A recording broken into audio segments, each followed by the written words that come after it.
Hey guys, how's it going? If you're a subscriber, that means you're part of the friendship force, which means keep it up, man. I'm proud of you. Being part of the friendship force means that every video you're gonna get some words of encouragement. So make sure to subscribe to receive that. If you saw my last video, we looked at a staple of TV for kids, Goosebumps.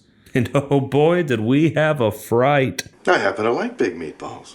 You are horny. And I know you were probably left thinking, what's for dessert? Well, if the main course was an episode of Goosebumps, then gear in, because dessert is more Goosebumps. Because, metaphor aside, I'm not much of a chef. The first time I cooked chicken, I gave myself salmonella so bad that the doctors misdiagnosed me, thinking that my appendix was bursting. But it wasn't, and I got no treatment at all. So feel better, alright? That'll be $10,000. America. But seeing as that was 7 years ago, maybe I've gotten better at cooking, and now I can fill you up with a helping of It Came From Beneath the Sink. Ow. I went to the dentist yesterday, and I keep doing dumb stuff with my mouth.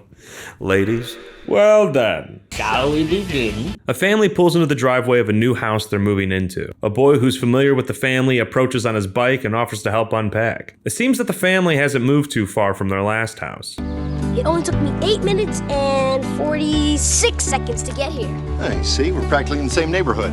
Whenever I see anybody that's like super statistical or like exact with numbers, I think of the one dude from the Leroy Jenkins video. Bill, can you give me a number crunch real quick? I'm coming up with 32.33, repeating of course, percentage of survival. Repeating, of course. A voiceover from the girl in the family explains that she's not very happy about the move. The dog starts going wild about something underneath the sink. Could this have something to do with the title? It's too early to tell. And to be honest, I'm about as good of a detective as I am a chef. What's this I smell?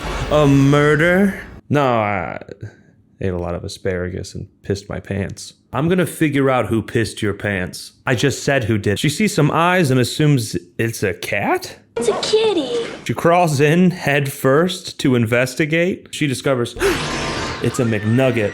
It even has the same teeth as a McNugget. She tries to tell her family about it, but they don't believe her. That thing, it's alive! Just your basic sponge. I was going to say that the dad and I have similar detective/chef skills, but that's until I noticed something he didn't even notice, which is that his wife is actually Donald Trump. My china! No. Another case solved. I pissed your pants. Papa throws it away, but oh shit, this is a combo meal, baby. Kat is in the bathroom washing her face, but she's got a guest. The following chain of events is a masterpiece, right? So she squeezes the sponge in its no-no square, which causes her to knock over a random glass off the shelf just as her brother enters the room, so he steps on the glass. Final Destination's been pretty quiet since this dropped. And I know he's saying, ow, my foot. But it sounds like he's saying, the fuck! You imagine in Goosebumps if just randomly one of the kids just went, fuck! It's just so funny. Daniel, what happened? It was an accident. She tries telling her mom what happened, but she doesn't believe her. And how could she? She doesn't even have the soap on her face anymore, magically. It was there, and then it wasn't. She goes to bed that night, and the dog is flipping out. I also want to note that the family named the dog Killer. The dog finds SpongeBob chilling underneath the bed. How does he do it? The next morning, Kat's concerned because Killer's nowhere to be found when she woke up. She also seems to be the only one concerned with him not being around. Danny, you seen it? No. So she takes a bike ride to look for the dog, but ends up beefing it in the woods after she somehow miraculously grew twice in size. I'm no detective, but I think it's because something cut her brakes. My brakes! There's no obvious sign. I just put that together myself.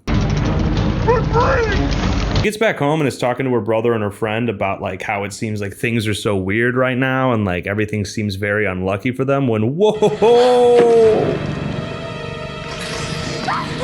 She takes the sponge out to the backyard and the three of them bury it in a hole. She walks away pretty chill for someone who just buried a killer sponge. Think our bad luck's about to change.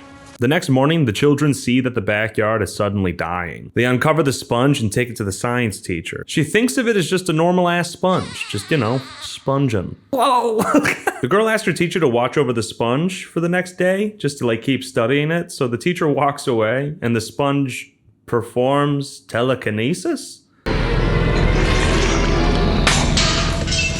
As the kids are back home chilling, they read a book that says what they're dealing with is a gruel, a beast that feeds off the bad luck that it causes. I just thought that it fed off bike brakes.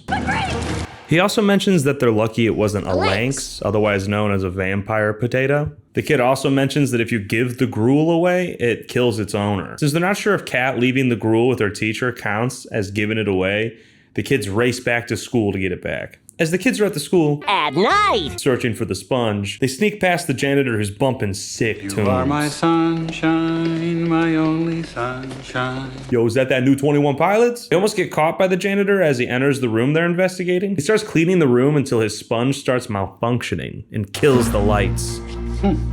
He starts trying to fix the light until he accidentally, what happened? He knocked himself out. He makes a noise that sounds like when you hit an Oblivion NPC. Stop! You violated the law. Kat discovers a tank of acid in this elementary school and gets startled by the gruel, so she takes a spill. The kids decide to make a break for the windows to escape and want to take the janitor with them. As they try to drag him, his music starts playing and they notice the gruel starts to shrink. They realize that the sponge hates good things, which means, hold up, he hates friendship? You've come to the wrong channel, motherfucker. This is the home of the Friendship Force. We'll friend the fuck out of you, whether you like it or not. Daniel accidentally breaks the tape player, which forces Kat to have to sing a song to the gruel and compliment it. Did I ever tell you what a wonderful sponge you are? There's a lot of weird stuff that happens here. Love your big, beautiful eyes. All of them. I love what you've done with your hair. The acid starts to cause fumes and the janitor somehow gets rid of them with a fire extinguisher. Since Kat isn't allowed to get rid of the gruel, she instead has to pamper it and fill it with happy stuff so that it doesn't get stronger. So she fills it with Spider-Man 1 and 2, but not 3. It looks like everything's shaping up to be just fine, but wait a second, where's the dog? Well, in a return that would rival Homeward Bound.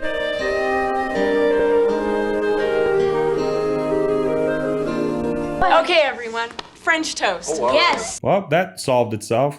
But wait a second. Killer brought Kat a little gift. What is it? How many people died and it came from beneath the sink? Well, let's find out and get to the numbers. What do you mean this isn't that channel? It's basically the same thing. We do the same thing. Well, that wraps up another episode of Goosebumps. If you enjoyed the ride, leave a like. 1 like equals 1 attempted SpongeBob laugh. It's getting worse as I go. My poor tooth. As a PSA on that, don't wait 10 years to go to the dentist. Or else I'll take them out myself. If you want to join the Friendship Force, all you gotta do is subscribe. The Friendship Force. We'll friend the fuck out of you. If you're new to the channel, maybe check out the last video. I'm new to doing this. This is only my second try at doing something like this, so if you like what you see, support it. If you don't like what you see, just let me know. I may not be a chef or a detective, but I can take criticism. What do you mean I don't look good in this hat? Why would you say that? Now, this doesn't mean I'm going to commit purely to Goosebumps stuff. When I first thought of doing this channel, I was like, I'm going to do all the episodes of Goosebumps, but who knows if I'll even care to do that. I don't know. Goodbye, friends.